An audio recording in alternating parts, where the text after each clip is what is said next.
Okay, so welcome back. This is video number 3, and we're going to dive straight in and we're going to talk about creating a connection. So you kind of got a sneak peek preview of a little bit about trying to create a connection in the previous video. But before we write out your email autoresponder and of course jump into the technical setup, you really need to understand people's problems, what they face, and what the solutions are.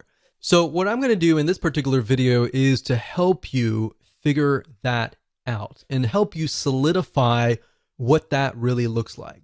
Because the reality is that before you can even do that, you need to do a bit of research, kind of demographic research, or in other words, what does somebody look like? What does your prospect look like? And understand what somebody's typical day looks like. Now, you might be wondering, why would I ever want to know that kind of detail? That's actually very crucial, because if you understand what happens in their day-to-day, you will understand their frustrations, you will understand their happiness, you'll understand their problems, and you'll understand how to create a connection with them to go beyond just, okay, you're behind the scenes, you're behind the computer kind of thing. You'll create a connection, even though you're worlds apart or countries apart.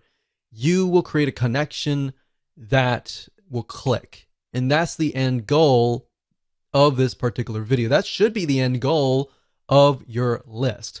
So my question to you is, does your prospect within your niche lean heavily towards male or towards female?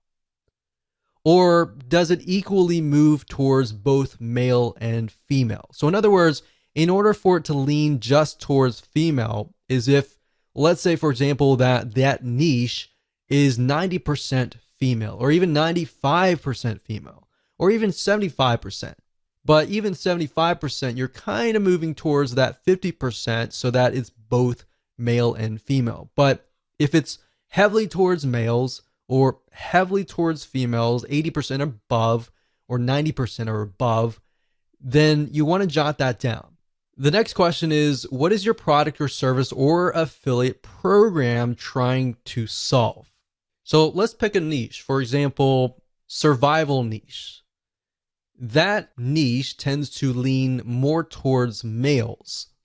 And if you think about it, why would they be interested in survival? Well, natural disasters like earthquakes, tornadoes, and all of that can happen.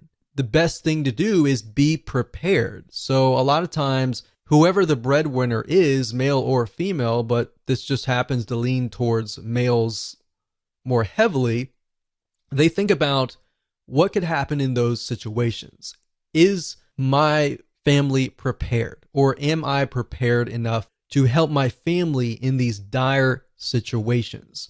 So if you have a product in that case, then you could essentially build a lead magnet or an email autoresponder series that touches on those pains, those fears, the ones that keep them up at night, knowing whether or not their family is going to be safe in these natural disasters.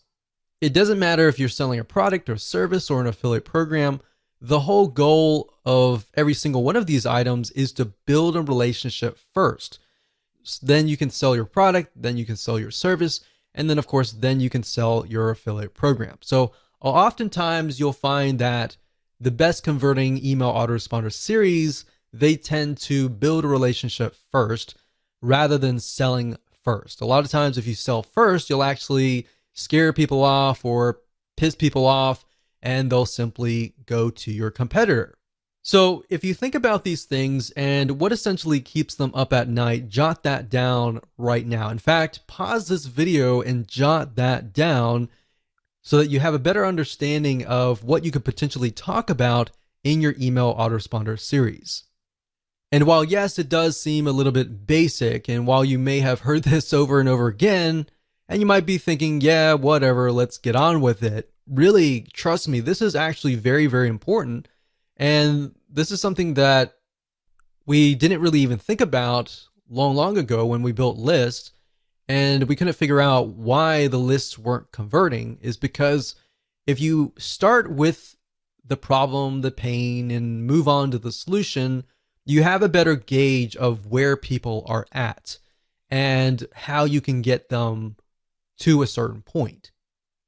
But if you build a list to build a list without any sort of plan, without even understanding their problems and pains and all that, you don't really know where in what stage they are at. Does that make sense? So believe it or not, this is extremely important. You need to jot these solutions down so that people feel connected to you, or else, of course, they'll leave. So with that said, let's move on to video number 4.